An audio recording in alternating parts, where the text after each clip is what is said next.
Assalamu alaikum. Kırgız bir tuğanlarım, mekendeşlerim. Biz 2 ay bolup kaldı, bir video çıkardık hele. Kommentariyaga her kim her kıl жазып turdu. Köpçülüğü biroq колдогон. Баягы менин сөзүм бул жерде туура деген мааниде эмес. Болгону hakты сүйлөгөнбүз, туура маселени сүйлөгөнбүз. Биздин кыздарыбыз кафелерде башка бирөөлөр менен, болосо өзүбүздүн эле кыргыз жигиттер менен кафелерде жүрөт да, кафечи. Кимдир бирөө жаман комментарий жазганда, арада чыгат экен. Андайларды мен ойлойм, кыргыздын душмандары деп ойлойм да менчи. Өзүбүздүн кыргыздардын ичинден чыккан көрө албас инсандар деп, кыргыздарды көрө албас инсандар деп ойлойм да менчи. Көбү Садыр Жапаровду сен мактадың, Садыр Жапаровдун аркасынан ээрчип жүрө бер, анан Садыр Жапаровго пакта коюп атасың деген сөздөрдү жазгандар болду арасынанчы. Бирок барды бардай сүйлөгөн жакшы. Садыр Жапаров бул макташ эмес, бар иштерин айтып атам бул жердечи. Садыр Жапаров кайсыл бир жылдары Кумтөрдү аламын деген. Эмне үчүн бул сөздү айтып атам мен? Кумтөрдү эртерээк алганда деп атам, башка Садыр Жапаровдон да мурдараак башка бирөөлөр колдон келип алганда, Кумтөрдү өзүбүздүн Кыргызстанга иштетмекпиз дагы. Заводдорду куруп коюп, ошондо бир фирмаларды куруп коюп, кандай бир иш менен камсыздап биздин эркектерди, аялдарды ушу Кыргызстандан чыкмак эмес, өнүккөндө эртерээк Кумтөрдү алганыбыздачы. Биз бул жакта азыр балдарыбыз дагы, кээ бир аялдарыбыз көбүнчө кор болуп атат бул жердечи. Бузулуп атат, ата-энесинин астында, ата-энеси жанында эмес, өзүнүн каалаанын кылып атат бул жерде жүрүпчү. Өзүнү билип, өтүгүнү төргө илишип атат. Дагы бир башка бир Альберт деген бир тууганыбыз да YouTube'дан чыгарыптыр. Кафе жүргөн кыздарды, ичип жүргөн, чичип жүргөн, жаман жүргөн, сойкол жүргөн кыздарды. Ошондо бир YouTube'дан чыгарды видеолорду. Туугандар, бул жерде кимдир бирөө, мен хайп дегенди эми түшүндүм, мына быйыл түшүнө баштадым. Хайп деген өзүнү бир көрсөтүү деген максатта болгон, ушундай даражада сөз экен, хайп деген сөзчү.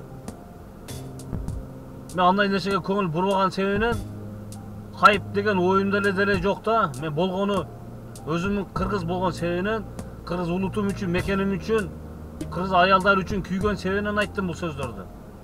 Ким кандай ойлосо ошондой ойлосун. Мен жөнүндө жаман ойлосоңор 100 жол жаман ойлогула. Болгону мен өзүбүздүн кыргыздын аялдары ушул жерде кор болуп аткан үчүн, ичип чичип, ар жерде иштеп жүргөн үчүн, ар кимдин колунда кор болуп аткан үчүн мен ушул сөз видеону чыгарган элем. Кимдир бирөөгө бул сөздөр кимдир бирөөгө жакпаптыр. Жакпаса, мага эч бир башымды оорутпайт да. Ошо кайсы бир эркектер, силер ойлоңгула. Кыргыздын кыздары бул жерде кор болуп жүрөт. Сиздер үчүн баары бир экен, көбүңөр үчүнчү. Жаман комментарий жазган эркектер үчүн. Ушул сөздөр. Силер үчүн баары бир болгон болсо, мен үчүн баары бир эмес да. Мен дагы бир жолу кайталайм ушул сөздүчү. Кимдир бирөө үчүн баары бир болгон болсо, мен үчүн баары бир эмес. Мен бул жерде Садыр Жапаровду мактап аткан жерим жок. Болгону ошо кылган таза жумушун айтып атам мен. Кимиң жалган дей аласыңар, Садыр Жапаровду мен мактап аткан жерим жок. Садыр Жапаров айтты, Кумтөрдү алам деген, колунан келип алды. Ошо инсан мээнет кылып жүрүп, аракет кылып жүрүп алды ошо Кумтөрдү. Мен ошол бар сөздү айтып атам, ошо бар немени айтып атам мен силергечи. Бул жерде мен өзүм көрсөткөн жерим жок. Болгону өзүбүздүн кыргыз болгондон кийин, өзүңдүн кыргыздын аялдарына күйөсүңбү? Кыргыз мекениң үчүн, жериң үчүн күйөсүңбү? Улутуң үчүн күйөсүңбү? Ичип чичип ар жерде жүрүшөт. Бул жерде ар жерде жүрүшөт. Ар кимдин түгүндө жатып жүрөт, чындыгын айтайынбы? Bir gün бул жөнүндө да видео чыгарганга аракет кылам. Ошондо көрөсүңөр. Ошентип жакшы туура сөз сүйлөп атса дагы жаман коммент жазган эркек кыргыз эркектери, ошо жаман комментарий жазгандар. Силер кыргыз үчүн күйгөн инсан эмессиңер, мен ушундай эле айтам силергечи. Кыргыз үчүн күйгөн эмессиңер силер. Кыргыз үчүн күйгөндөр колдоп атат. Туура сөз сүйлөпсүң депчи. Мен бул жерде мен сөзүм туура болсун деген максатта эмес, өзүмдүн даражам көтөрүш эмес. Кимдир бир айтат, сен лайк үчүн эле өзүң көрсөтүп атасың деген комментарийлер келди. Урдумчу лайкыны. Лайкыны урдум лайкынычы. Мен лайк басып койгула деп жалдырып аткан жерим жок. Лайк бассаңар баскыла, баспасаңар баспагыла. Мен эртең кыямат күнү Аллахтын алдында мен жүзүм жарык болот. Ошон үчүн күйүп атам мен. Аллахым, мен күйгөнмүн, ошо кыргызым үчүн күйгөнмүн, улутум үчүн күйгөнмүн. Колума келген ишим ушул болгон деп айтам менчи. Кимиң айта аласың? Кара, азыр айтайынбы, 5000ге жакын инсан көрүптүр ошону.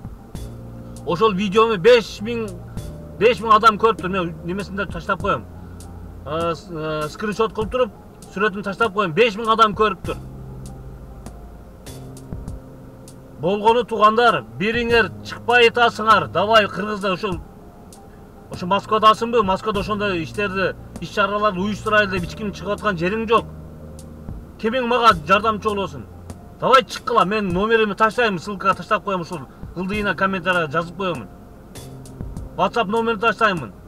Ким кабарлаша, кабарлашка, давай ошону иш-чараны кылалы. Кыздардын астына алалы, жаман иштерди кылып аткандарды биз астына алалы. Эртең мен дагы бир кайталайм ушул сөздү. Ал кыргыз кыздар эртең кимдир бирөөгө барып, Кыргызстанга барып турмушка чыгат. Эртең кайсы бир балдардын, кайсы бир туулар, кайсы бирөөгө турмушка чыгат ошол кыздар. Бул жерде ар кыл иштерин кылып туруп эртең бир кыргыз жигитке турмушка чыгат.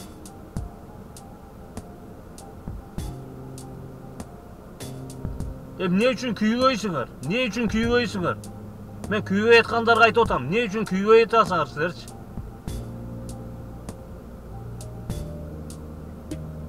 Орусча айтканда арабыздан саткындар, козжолдор чыгат экен.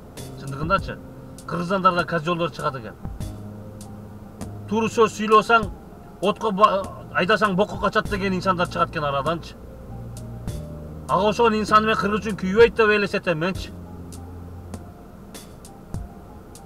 Кылсаң, аракет кылсаң өзүң кыргыз улутуң үчүн, кыргыз аялдар үчүн күйөсүң, мекениң үчүн күйүп аткан болосуң. Мекени сүйүү иманда деген хадис бар. Кимиң аракет кылдың? Элчиликке кимиң каалайсың мен менен чогуу барганга? Элчиликке барып сүйлөшөлү ошондой иш-чараларды. Колуңдан келбейби? Унчукпа. Жакшы сөз сүйлөй албайсыңбы? Жаман сөз сүйлөбө деген Пайгамбар алейхиссаламдын хадиси бар. Жакшы иш кыла албайсыңбы? Жаман иш кылба. Бирөөгө жакшылык кыла албайсыңбы? Зыянын тийгизбе деген жери бар. Жакшы комментарий жаза албайсыңбы? Өзүң аракет кыла албай атасың, өзүң сүйлөй албай атасыңбы? Замокты сал. Замокты салып унчукпай отур. Аракет кылып аткан инсандарды путуна чалбагын, пут тоспогун сен. Кыргызмын, кыргыз үчүн күйөмүн, кыргыз аялдар үчүн, кыргыз улутум үчүн күйөмүн, намустум, эркекмин деген инсанын комментарий жазгыла. Мен номеримди таштайм, WhatsApp'тан кааласаң, WhatsApp'тан жазгыла. Ошол иш-чараны мен Аллах буйрса аткарганга аракет кыламын. Кимде ким жардам бергенбиз, Аллах ыраазы болсун силерден. Жардам бере албай аткандарыңар жок дегенде жазып койгула. Бизге кичине болсо жардам берип койгула, бир колдоо көрсөтүп койгула. Пут тоскондун ордуна колдоо көрсөтүп койгула. Башка улуттар үчүн баары бир биздин кыргыз кыздар корулуп аткандыгы. Кыргыз үчүн баары бир болбош керек, туугандар. Кыргыз үчүн баары бир болбош керек. Кыргызсыңбы? Кыргыз болушубуз керек да, кайсыл жерде болбосун. Мына калпак менен эчтеке чечилбейт. Футболкада Кыргызстан деп жазып алганың менен эчтеке чечилбейт. Жүрөктө болуш керек, улут үчүн, мекен үчүн күйгөн инсандар жүрөгүндө болуш керек. Мен башка бирөө кыргыз кыздардын столовойлорго барам, чайканаларга барамын. Чай ичип отурганда кыргыз кыздар официантка болуп келсе, ошолорду жумшаштан уялып атам мен, чындыгындачы. Мен уялып атам. Keçe bir жеңиштен bir акамадага айттым ушул сөздүчү. Ушул кыздарды мен тамак алып кеп бер карындашым деп жумшаштан уялып атам менчи. Эркекмин дегенин, кыргызмын дегенин да чыккыла. Ошондой иш чараны уюштурган дагы кыздарды бир иш менен камсыздайлы. Колубуздан келет, аракет кылбай атабыз да туугандар. Аракет кылбай атабыз. Менин сөзүм кимдир бирөө катуу тийсе да мен дагы кечирим сураймын. Катуу тийсе, бир катуу сүйлөгөн ошого ылайыктуу болуп атат иш чара. Кечегинде Алиберт деген бир тууганыбыздын видеосуну көрүп калдым. Ал жерде биздин кыргыз кыздардын кафеме кафе сойку болуп жүргөндөрүн көрсөм, жүрөгүм кейиди менинчи. Өл дедим, ошого жардам бере албаган кыргызсыңбы сен? Мен өзүм айттым да. Ошолорго жардам бере албасаң, кыргыз кыздарды токтото албасаң, өл дедим менчи өзүмчү. Туугандар, эркектик бир эле баягы рингде эмес, мушташканда эле эмес. Баягы үй бүлө багышта эле эмес да. Эркексиңби, кыргызстан жаранысыңбы, кыргызсыңбы, улутуң үчүн, мекениң үчүн, ушу Кыргызстанда жашаган кыргыз аялдар үчүн күйүшүбүз керек. Аялдар биздин коргообузда. Эмне үчүн бул аялдар биздин кабыргабыздан жасалган? Алла Таалам жараткан. Аллах бекерден жараткан жок кабыргадан. Ошол кыйшык болсо дагы, ошо кыйшыгы боюнча сүйгүлө, жакшы көргүлө дейт да. Кабырга мына жүрөккө жакын, мына колтуктун ичинде болот. Ошон үчүн кабыргадан жасаган биз аялдар биздин коргообузда болуш керек.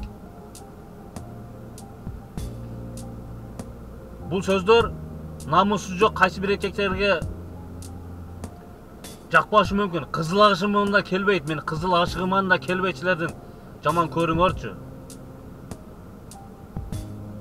Болгону мен кыргыз улутум үчүн мен эртең Аллах Таала жүзүм жарык болуп мен айта алам менчи. Я Аллахым, мен колумдан келген ишим ушул болду. Мен колумдан келген ушул болду, мен ушуну айттым, айла жок. Ошонун себебинен бейишим үмүтүбүз бар.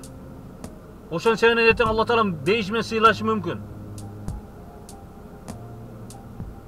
Биздин чоң устазыбыз безилдеп, айтып, сайрап, ыйлаган күндөрү да болгон. Мен сабагында уктум да.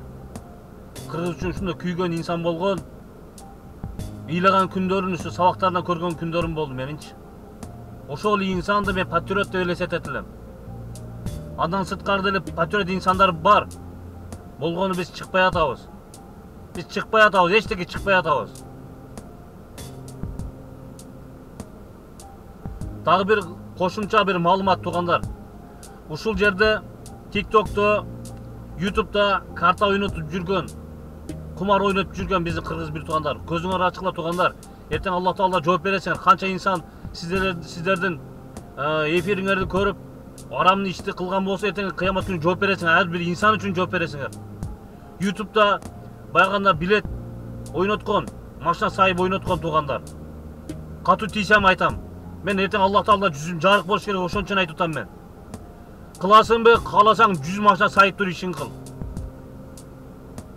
Бул чоң устаз айтып кеткен ушул жөнүндө. Бул арам. Билет ойнотуп, машина сайган, бул оюндар баардыгы арам. Эси далил керек болсо, WhatsApp номерин таштап коем, жазгыла. Мен далилдеп, точкалардан мен далилдеп берем. Мен болгон эртең кыямат күнү мен жүзүм жарык болуш керек Аллах Таалда. Аллахым, мен ошол инсандарга да айтканмын. Билет ойноткон инсандарга айтканмын. Мен ошондой кеңир айтышым керек Аллахтын алдындачы. Аны уктуңар, кыласаңар, кылбайсыңар, мага баары бир. Бирок мен бир ауыз болсо айтып койдум туугандар. Эртең кимде ким силердин ошо YouTube каналыңарда билет ойнотулган болсо, ар бир билетиңерди алып, ошо лотереяга катышкан болсо, ошо арам оюндарга. Эртең ар бир ойнотулган адамдарга силер кыямат күнү жооп бересиңер, ар бирине. Туугандар, мен жооп берем деп ойлобогула. Силер керек болсо өзүңөр жооп бере албайсыңар. Biz özümüzü kutkarışımız gerek birinci dozoktan. Başka birini koyugula, biz özümüz birinci toktotuşumuz gerek, özümüzü saktaşımız gerek dozoktan. Beşlik insan bol oluşumuz gerek biz birinci. Eч ким идеаль эмес, бирок идеаль болгонго аракет кыла берсек, Аллах жеңилдик берет биз барыбызгачы. Биз кыргыз үчүн эч ким күйбөйт. Өзүн кыргызын күйбөйт, башка улут күйбөйт.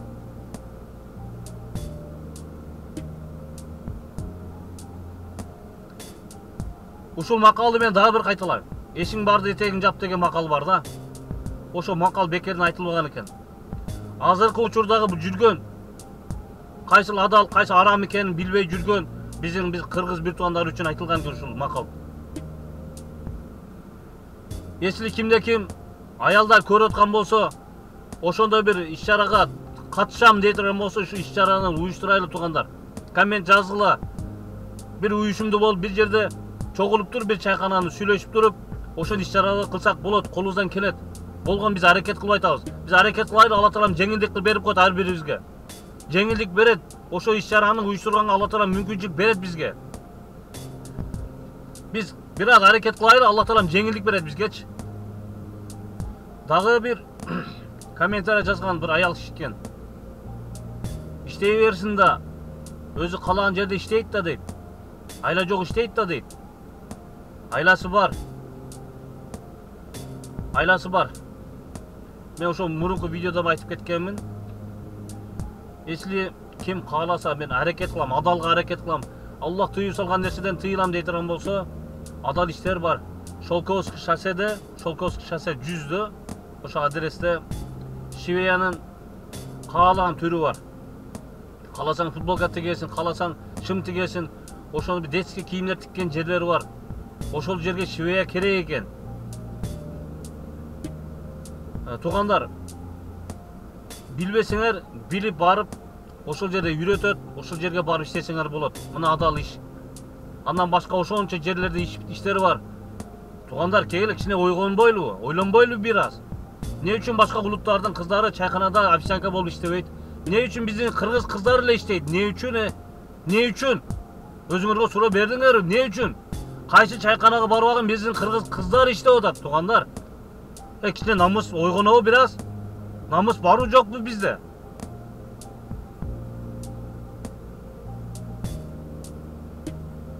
Мен дагы ушуну айтайынбы? Катуу айтайынбы? Кимде ким кыргыздын кыздары үчүн кор болуп атканын жүрөгү ооруп койбогон болсо, гам кылып койбогон болсо, мен кыргыздын душманы деп элестетем ошо инсандардычы. Кыргызга күйбөгөн инсан экенсиңер деп коем менчи. Патриот деген сөз менен болбойт, туугандар. Калпак кийип эле болбойт, туугандар. Жүрөктө болуш керек. Жүрөктө болуш керек, туугандар. Мен эркекмин. Давай мен ушу иш-чарага мен катышамын. Ошол иш-чарага мен да колдон келишинче жардам берем деген инсандар жазгыла, туугандар. Аракет кылайлы, туугандар. Эртең кимдир бирөөнүн карындашы ушул жерде сойкол болуп жүргөн, ар ким менен жатып жүргөн. Кимдир бирөөнүн кызы, кимдир бирөөнүн эжеси, кимдир бирөөнүн тууганы, ушу тагасынын кызы, таекесинин кызы, абижесинин кызы болушу мүмкүн. Карындашы болушу мүмкүн, туугандар. Эртең бул жакта ишин кылып туруп, кафе, ар ким менен жатып жүрүп, эртең Кыргызстанга барат дагы бир кыргыз жигитке турмушка чыгат ошолор. Туугандар, биз дагы чындыгындачы, эркектер өзүбүз да ойлонойлу, кыргыздын жигиттери. Биз да ойлонойлу. Кыргыздарды алдап туруп, кыргыз кыздарды кидет этип туруп, кыргыз кыздарды зордуктап жүрбөйлү, туугандар. Андан көрө нике кыйып үйлөнгүлө, туугандар. Арам иштен алыс болойлу, туугандар. Ойлонойлу бир аз. Эртең баарыбыз өлөбүз. Эртең бул жашоодон баарыбыз кетебиз. Эртең кабырда азап болот бизге. Кабырдан чыккандан кийин Аллах Таалам бизди бейиш менен сыйлабайт да, сен мына мен зына кылган экенсиң деп сыйлабайт, туугандар. Дозокко болуп калышыбыз мүмкүн, туугандар, ошончо ойлонойлу. Эртең акыретте ойлоп койбойлубу? Эртең өлөбүз. Эртең өлүшү да ойлоп койбойлубу, туугандар? Ким түбөлүк калган? Эч ким калган эмес. Бардыгы өлөт. Аллах сүйгөн Мухаммад алейхиссалам пайгамбарыбыз өлгөн. Эми ойлоно берели да туугандар. Баардыгыбыз өлөбүз. Эртең кабырдагы жашообузду элестетели туугандар, бир азчы. Ойлонойлу бир аз. Туугандар, кыскасын айтканда өз салымыбызды кошойлу. Ошол кыздарды ушу жаман иштерден алып чыкканга аракет кылалы. Башкалар кошоп, кайсы бир жылдар чыккан бирөөлөр кыздарды чечинтип алып сабагандар болгон. Андай кылбай эле жакшы сөздөр менен ошондой бир иш менен камсыздап ушул жерге киресиңби деп туруп бир иш таап берели туугандар. Мен да кол менен келишинче иш издеп атам. Кайсыл жерде болсо сүрүштүрүп атам. Ошо эртең ушул иш чара болуп калса, мен ушул жерге ушунча кыз алып келе алам деген максатта мен ушул иштерди издегенге аракет кылып атам. Сиздер да аракет кылыңыздар туугандар. Аракет кылган, гам кылган кыргыз бир туугандарга айтамын. Аллах разы болсун сиздерден. Көп инсандар жазыптыр, өтө жакшы комментарий жазышыптыр. Туура айтасың, туура ошондой кылыш керек депчи. Аллах разы болсун сиздерден. Аллах разы болсун сиздерден. Ошо хакты көрүп, угуп, туура сөздү сүйлөп колдогонуңуздар үчүн Аллах разы болсун сиздерден. Туугандар, дагы бир кошумча, дагы бир сөздөрдү айта кетейин туугандар. Жакшы көрөсүңөрбү, жаман көрөсүңөрбү, мага кызыгы жок чындыгындачы. TikTok'ta прямой эфирде отуруп алып, биздин кыздар жолугу жок деле, жолугу бар деле. Бул жерде бир гана жолугу барлар көрүнүп калышы мүмкүн. Бирок өтө жакшы эмес жолугу бар кыздар. Силер кимдир бирөөгө себепчи болушуңар керек жакшылыкка келишине. Бир аз намазына келишине себепчи болушуңар керек эле кыздар. Оронуп алып туруп, бетиңерди боёп, батыл ойноп, аржаңдап, кыйкырып жүргөндөрүң өтө жакшы эмес. Эртең сиздерди канча эркек көрүп, шакватты козгоп, күнөөгө бата турган болсо, көз зынасына бата турган болсо, эртең кыямат күнү жооп бересиңер ар бириңер. Ошол кыздардын бир туугандары көрүп аткан болсо, угуп аткан болсо, өзүңүн карындаштарыңарды, эжеңерди, кызыңарды тыйып койгула. Бул оронгон кыздар, оронбогон кыздарга да тиешелүү. Шайтан кылбай турган иштерди кылып атат. Биздин кыргыз кыздар, кыргыз энелерибиз, мурда өтүп кеткен, курман жаткан энелерибиз кылбаган кылыктарды кылып атат. Алар убагында телефон болбошу мүмкүн, TikTok болбошу мүмкүн. Бирок уяттуу болуп жүрүшкөн алар. Азыр TikTok болсо деле, телефон болсо деле уяттуу болуп, намысын сактап жүргөн кыргыз кыздарыбыз бар. Бир аз эсибизге келели туугандар. Эртең өлүшүбүз аннык.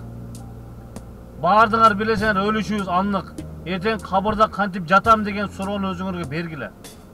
Эртең акыретте жооп берип калабыз, катуу азап болуп калат бизге. Ошол кыздарды токтотпогон, ошол кыздарга аракет кылып, ошол кыздарды жакшылыкка чакырбаган, ошону бир катуураак бир айтып токтотпогон ата-энебиз, агаларыбыз, бир туугандарыбыз, эртең биз кыямат күнү биз да жооп беребиз эркектер. Ошо аялдар үчүн. Канчалаган башка улуттардын эркектери менен батыл ойноп аржаңдап отурушат. Аллахтын каргышы болуп калбасын. Аллахтын каргышы бир гана силерге эмес, ата-энеңерге каргышы болот. Эртең бир туугандарыңарды алып кетесиңер силер дозокко.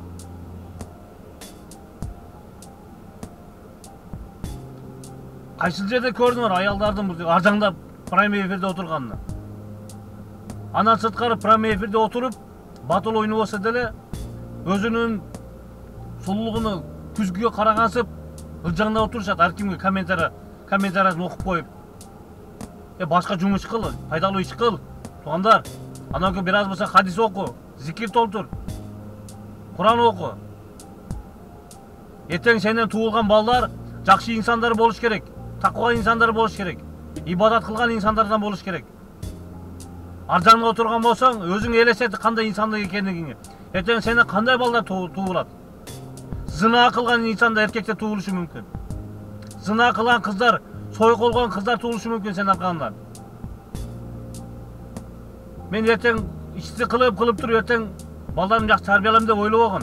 Sen kандай болсаң, кот ошондой тарбиялат балдарың, кыздарың. Аллахтан коркпогон болсаң, Аллахтын жеринен чыгып кетип башка жакка барып күнөө ишин кыла бер. Аллахтын жеринен чыгып кет. Аллахтын жерине чыгып башка жакка барып зына кыл, күнөө иш кыл. Ошол жакка барып батылың ойно. Аллахтын жеридесинби? Аллах сени жараттыбы? Аллахка баш ийгил тугандар. Өзүңөрчө ойлойсуңар. Мен өтө сонун иш кылып атам. Мен батылдан паланчы унутуп койдум. Батылдан акча таап атам мен TikToктон деп. Ар бир тыйыныңа жооп бересиң эртең. Ар бир тыйыныңа жооп бересиң эртең. Эркектер, аял кишилер ойлоңула. Эртең азап болуп калат тугандар. Эртең азап болуп калат. Өтө эртең кыйын болот тугандар. Ассаламу алейкум ва рахматуллахи ва баракатух.